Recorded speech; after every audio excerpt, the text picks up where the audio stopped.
और इसी बीच जी राजस्थान की सुपर एक्सक्लूसिव खबर जयपुर से पीएचईडी के 58 साल के इतिहास में पहली बार सबसे बड़ी कार्रवाई हुई है।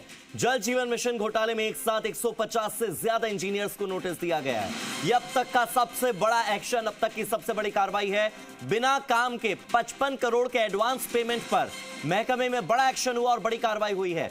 जयपुर रूरल, कोटपुतली, बहरोड़, नीम का थाना, दौसा, अलवर, यहां के अधीक्षण अभियंताओं को नोटिस जारी किए गए हैं। पूर्व सरकार ने ये आदेश दिए थे उस समय पर। ऐसे में अब उस समय की सरकार में जल जीवन मिशन में 2100 करोड़ के जो घोटाले हुए थे और उस समय के जो आदेश निकाले गए थे, उन आदेशों को लेकर, उन घोटालों को लेकर बड़ा एक्शन। जूनियर इंजीनियर और इसी के साथ एईएन, एक्सीएन सभी ने आंखें बंद करके ठेकेदारों को एक के बाद एक ताबड़तोड़ पेमेंट किए, एडवांस पेमेंट किए, बगैर काम हुए पेमेंट किए।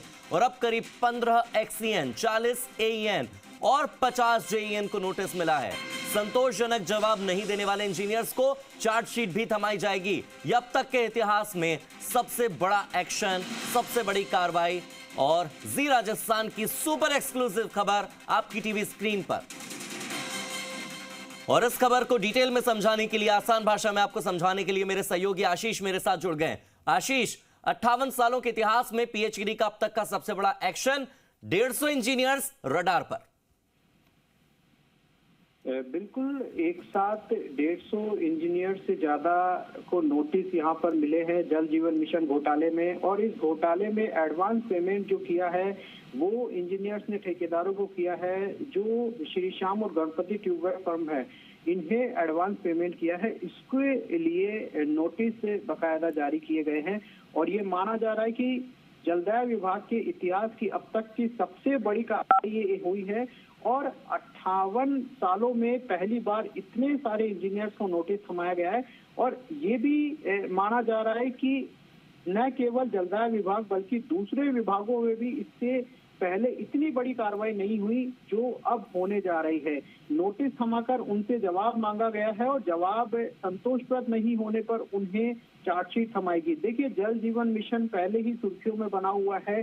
जो घोटाला हुआ था उसकी जो पूरी सूची थी वो ईडी ने भी मांगी थी और लगातार पूरे घोटाले की जांच में ईडी भी कर रही है, सीबीआई भी कर रही है और एसी भी कर रही है। यानी कि जांच एजेंसियों के घेरे के बीच में जलदाय महकमा बड़ी कार्रवाई कर सकता है। और विधानसभा सत्र से पहले हो सकता है कि कई इंजीनियर्स इसमें सस्पेंड भी हो जाए, बड़ी कार्रवाई यहाँ पर देखने को मिले। क्योंकि जिस तरीके से जल जीवन मिशन जो घोटाला है उस पर लगातार सरकार एक्टिव है, एक्शन मोड में है। लेकिन जलदाय महकमे के इतिहास में ये सबसे बड़ी कार्रवाई होगी यदि इस तरह की जो चार्जशीट यहाँ पर थमाई जाती है। पूरे मामले में जो चार्जशीट जो है वो थमाई जाएगी। देखिए, जल जीवन मिशन घोटाले में जो बिना काम के एडवांस पेमेंट किया गया था, यानी कि धरातल पर काम नहीं हुआ था, जहां पाइप बिछाने थे वहां पाइप नहीं बिछाए गए थे, पाइपलाइनें डालनी थी वहां पाइपलाइन नहीं डाली गई थी। और इसके साथ साथ जो पाइप परचेज किए गए थे वो भी ग्राउंड पर मौजूद नहीं थे। यानी कि फर्मों को एडवांस भुगतान कर दिया और बिना काम के ही जो 55 करोड़ का एडवांस भुगतान कर दिया। पूरे मामले की जो जांच है वो ईडी तक भी पहुंच गई है।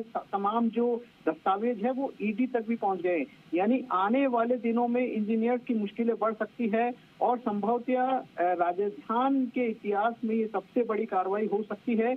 क्योंकि एक साथ 150 से ज्यादा इंजीनियर्स को यदि नोटिस थमाए गए हैं तो वाकई ये बड़ी कार्रवाई यहाँ पर देख सकती है। देखिए, पूरे मामले में 4 जो लोगों को भी गिरफ्तार किया जा चुका है। ईडी 4 लोगों को भी गिरफ्तार कर चुकी है।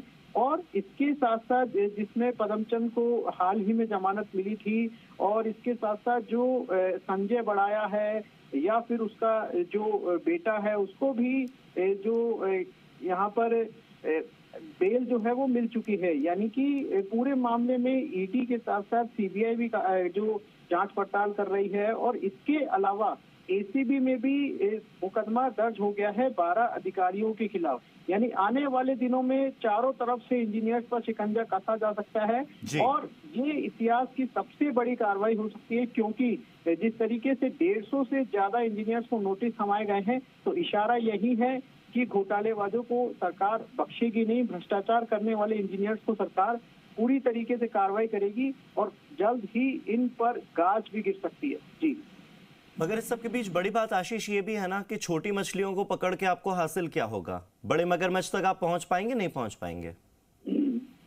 देखिए, जो सुप्रीम कोर्ट है उसने भी यही सवाल किया था ईडी से कि जिस तरीके से आपने मंत्री को आरोपी नहीं बनाया है, तो जो जिस तरीके से मंत्री को आरोप नहीं बनाने पर ही जो पदमचन है उसको जमानत, और कोर्ट ने भी ये कहा है कि जब मंत्री को ही आपने आरोपी नहीं बनाया है तो इस तरह के जो जिस मंत्री के लिए घूस का आरोप लगाया था केस में उसका ही नाम नहीं है, तो ठेकेदारों वजह से यहाँ पर जमानत मिली है। वही आशीष, वही तो बात है कि जिन तक पहुंचना आसान होता है उन पर कार्रवाई इजीली हो जाती है, जिन तक पहुंचना मुश्किल होता है वहां तक कार्रवाई की आंच भी नहीं पहुंच पाती है। खैर, ये तो चलता रहेगा। बहुत बहुत शुक्रिया मेरे साथ जुड़ने के लिए, इन तमाम जानकारियों के लिए। मगर उम्मीद यही कि इस केसेस के जितने बड़े आरोपी हैं उन तक भी कार्रवाई की आंच पहुंचे।